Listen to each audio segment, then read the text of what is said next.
한국인이 사랑한 야식 1위, 기름에 바삭하게 튀겨낸 대한민국 대표 간식 치킨.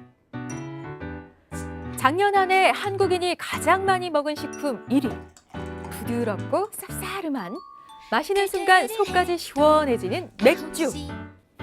대한민국 국민의 사랑을 듬뿍 받고 있는 치킨과 맥주. 우리는 이를 줄여 치맥이라 부르는데요. 요즘처럼 더운 여름이면 더욱 생각나는 치킨과 맥주. 완전 맛있어. 치킨은 진짜 나 오늘 진짜 많이 먹을 거야. 급기야 치맥 페스티벌까지. 바야흐로 대한민국은 치맥 열풍인데요. 되게 좋아하는데 일단 요즘 날씨도 많이 덥고 하니까 친구들이랑 평일에도 먹을 때도 있고 일단 주말에는 거의 먹는다고 봐야죠. 그 정도로 많이 좋아하고 많이 먹었어요. 친구들하고 같이 모임 끝나고 2차 가져오면 소맥으로 하다가 거의 안주가 거기는 닭, 치킨 주로 많으니까 일주일에 한 3차례 정도 자주 다니는 편이에요. 그런데 환상적인 맛의 하모니, 이 치맥이 부르는 질환이 있다고 합니다. 관절 내 공간과 조직에 요산이 침착되면서 발생하는 통풍인데요. 극심한 통증 때문에 바람만 스쳐도 아프다고 해서 이름 붙여진 통풍에 대해 알아보겠습니다.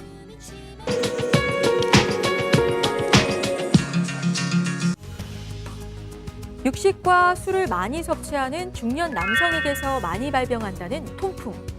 세계를 정복하려 했던 알렉산더 대왕도, 배영제국의 왕 헨리 8세도, 한글을 만든 세종대왕까지 모두 통풍으로 고통을 겪었다고 하는데요. 통풍은 과거 유럽에서는 당시 육식을 즐길 수 있었던 왕이나 귀족들이 걸리는 병으로 알려져 왕의 병이라는 별명이 붙기도 했습니다.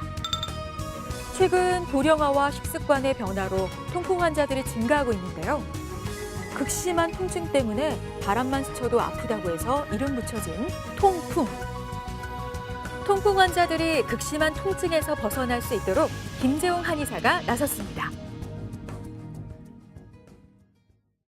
통풍은 퓨린이라는 성분이 들어있는 음식을 대사하고 남은 산물인 요산의 농도가 높아지면서 요산염 결정이 관절의 연골, 힘줄, 주위 조직에 침착되는 질병입니다.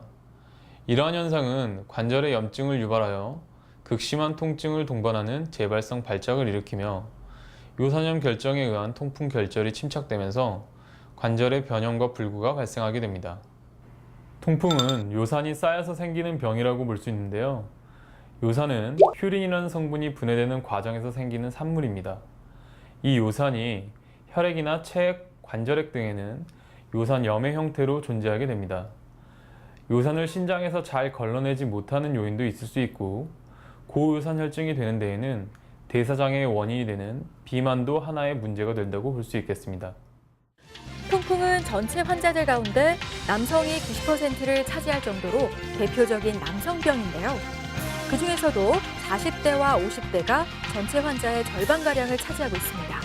우리나라의 경우 다소 희귀 질환이었던 통풍이 최근 꾸준히 늘고 있는 모습인데요. 국민건강보험공단에 따르면 2009년부터 2013년까지 5년 동안 통풍 환자 수가 연평균 9.7%씩 증가했습니다. 통풍은 주로 퓨린 성분이 많이 들어가 있는 음식에 의해 재발되는 경우도 많기 때문에 지금과 같은 여름에 많이 내원하는 편이고요.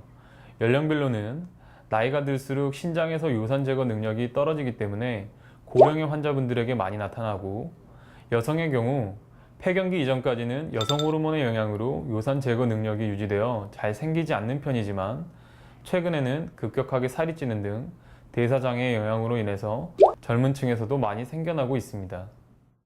통풍은 나이가 많을수록 혈중 요산 농도가 높을수록 발병할 가능성이 높아지는데요. 그리고 대체로 알코올 섭취량이 많을수록 통풍의 위험도가 증가합니다. 특히 술 중에서 맥주는 요산합성 원료 물질인 퓨린의 함유량이 가장 많아 통풍을 일으키는 주범이 되고 있는데요. 맥주에 치킨까지 먹는다면 통풍 발병 가능성은 더 높아질 수밖에 없습니다. 우선 맥주는 퓨린이 굉장히 많이 들어있는 대표적인 음식이고, 치킨 역시 기름기와 고열량으로 인해 대사에는 안 좋은 영향을 미칠 수 있기 때문에 굉장히 해로운 음식들이라고 볼 수 있습니다. 통풍 진단을 받고 치료를 위해 한의원을 찾은 김재훈 씨. 유선 수치는 3.2 나오셨는데 많이 떨어지셨네요. 기존에 지금 통증 있으셨던 부위 중에서 손가락은 어떠세요? 이쪽이 지금 네. 거의 다 나섰어요 이제. 이쪽은 네. 지금 구부리는 데는 지장이 없으세요? 네, 지금은 전혀 뭐 이렇게 눌렀을 때 느낌은 어떠세요? 이제 별로 안 아파요. 지금 괜찮으세요? 네, 붓기가 좀 많이 줄어드셨고, 네. 네, 통증도 거의 없고요. 이렇게 위아래로 한번 회전해 보실게요. 네, 괜찮으세요? 예. 그럼 팔꿈치 쪽은 어떠신가요? 여기가 지금 거의 많이 좋아졌는데 네. 꽉 누르면은 지금도 약간 쉬어요. 그리고 지금도 에어컨 바람 쐬면 지금도 좀 안 좋아요. 스치는 바람에도 심한 통증을 느꼈던 김재훈 씨.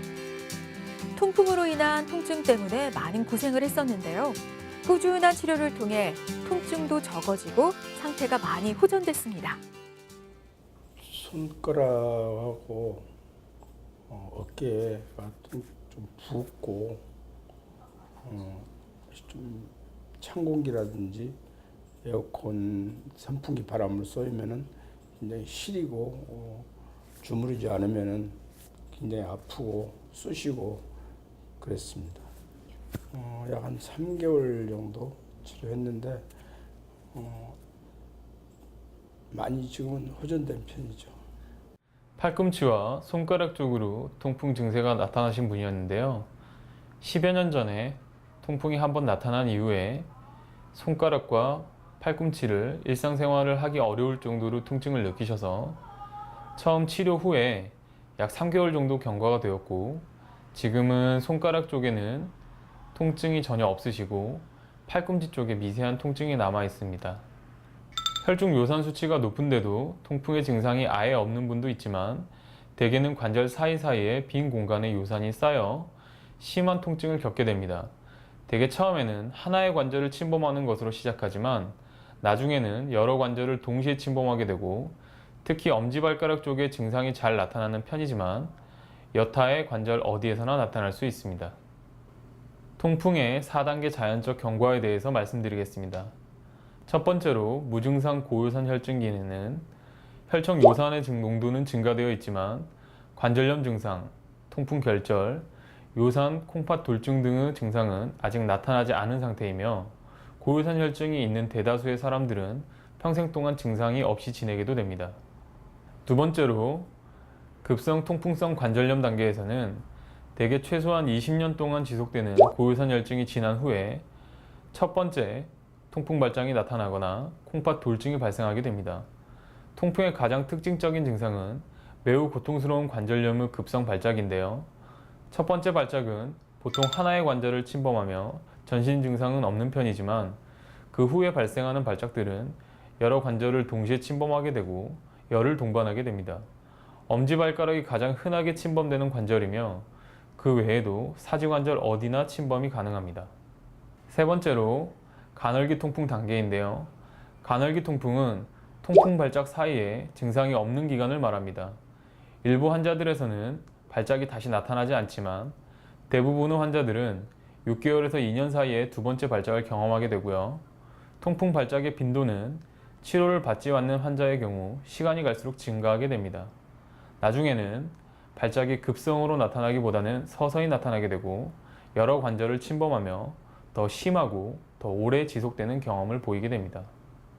마지막으로 만성 결전성 통풍 단계인데요. 통풍이 없는 간헐기를 지나서 만성 결정성 통풍의 시기가 되면 통풍은 다른 종류의 관절염과 유사한 증상을 보이게 됩니다.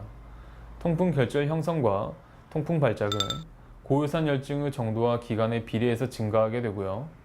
첫 발작 후에 통풍 결절이 관찰되기 시작할 때까지는 평균 10년 정도 걸리고 20년 후에는 4분의 1의 환자에서는 보통은 결절이 나타나게 됩니다. 아플 통, 바람 풍자를 써서 통풍. 말 그대로 바람만 스쳐도 아프다고 해서 지어진 병명인데요. 병명만큼이나 무서운 통증 때문에 환자들의 고통이 심합니다. 또한 급성 통풍 발작의 경우 관절염과 같은 질환으로 오해하기 쉬운 만큼 통풍이 의심된다면 정확한 진단을 통한 치료가 필요합니다. 통풍의 전문적인 진단은 관절 윤활렉 검사로 통풍이 의심되는 관절에서 윤활액을 뽑아서 평광현미경으로 요산을 관찰함으로써 확진할 수 있습니다. 또한 혈액 검사로 혈청 요산 농도를 측정해 진단할 수도 있는데요. 보통은 7.0 이상이면 고요산 혈증이라고 할 수 있겠습니다. 급성 관절염, 요산 수치, 약물에 대한 반응을 종합적으로 고려해서 진단할 수 있습니다. 통풍이 만성으로 진행되면 관절에 광범위한 손상과 손과 발의 기형을 초래하게 되는데요. 증상의 악화를 막기 위해서는 꾸준한 치료가 필요합니다. 한방 통풍 치료는 체내 대사를 원활하게 하여 몸을 원래 상태로 회복시키는 데 중점을 두어 치료하는데요. 통풍의 치료와 더불어 재발을 막는 데 도움이 된다고 합니다. 우선 통풍 환자의 증상 부위 호전을 위해서 사혈침 요법을 씁니다. 사혈침은 해당 부위의 혈액순환을 돕고 요산염으로 탁해진 어혈을 뽑아냄으로써 붓기와 열감을 빠르게 호전시켜 통증 감소에 도움이 됩니다. 통풍 치료에는 근육을 풀어주는 갈근이라든지 혈행을 촉진해주는 도인, 그리고 기력 회복과 순환에 도움을 주는 사양이나 녹용 같은 약재들이 배합되어 만들어지는데요.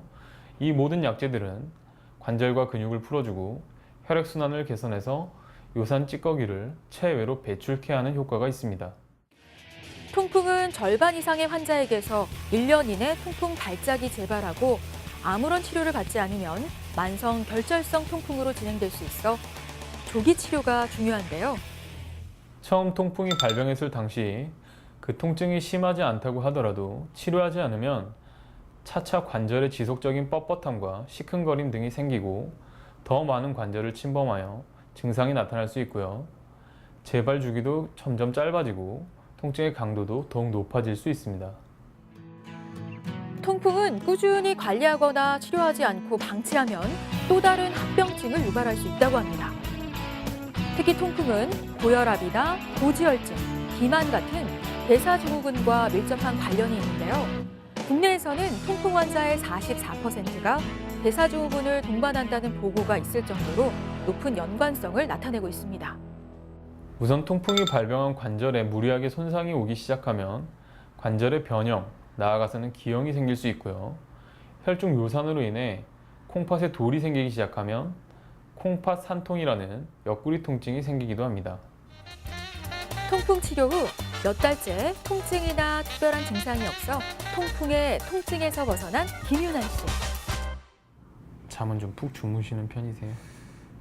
네, 뭐 특별한 일 없으면은 네, 뭐 부었던 부위도 많이 괜찮아져서 네, 일상생활 하는데 큰 지장 없는 것 지장 같아요. 없으시고. 통풍은 재발이 많고 난치성 질환이다 보니 정기적으로 내원의 상태를 체크하고 꾸준히 관리를 하는데요. 증상 일단 손가락이었는데요. 그 손가락에 아무래도 나다 보니까 손이 되게 뻣뻣하기도 하고 통증도 있고 그래서 뭐 살짝 스치기만 해도 아프고 또 부위가 손이다 보니까 뭐 뭘 짚는다든지 뭐 이렇게 만진다든지 이럴 때마다 되게 아프고 그래서 뭐 자다가 깰 때도 있고 뭐 그랬어요. 지금 상태는 뭐 되게 많이 좋아졌는데요. 뭐 여기서 침도 맞고 그 뭐 한약 먹으면서 치료해가지고 뭐 걸리기 전만큼은 아니지만 그래도 뭐 일상생활 하는데 지장 없을 정도로 통증도 없고 네, 많이 좋아졌습니다. 통풍 환자들은 관절에 통증이 없다고 해서 치료를 중단해서는 안 되는데요. 통풍 관절염의 재발을 막고 심장질환, 동맥경화, 고혈압, 심장질환 등의 합병증을 예방하기 위해서는 꾸준한 관리가 필요합니다. 가장 중요한 것은 생활하는 데 있어서 추가적인 요산을 만들어내는 고퓨린 음식들, 즉 맥주나 등 푸는 생선류, 조개 등을 계속해서 치료 기간 중에 복용하지 않는 것입니다. 이런 음식에 대한 절제만으로도 상당히 많은 호전도를 보일 수 있고요. 또한 몸무게를 적정 수준으로 유지해서 대사가 원활하게 이루어지도록 하고 통풍이 한 병 발병한 관절의 경우에는 무리하게 사용하지 않도록 해서 변형과 기형을 막는 것이 중요하다고 볼 수 있겠습니다. 바람만 불어도 심한 통증을 느낀다는 통풍. 조기 치료하지 않으면 재발을 반복해 만성화되기 쉬운데요.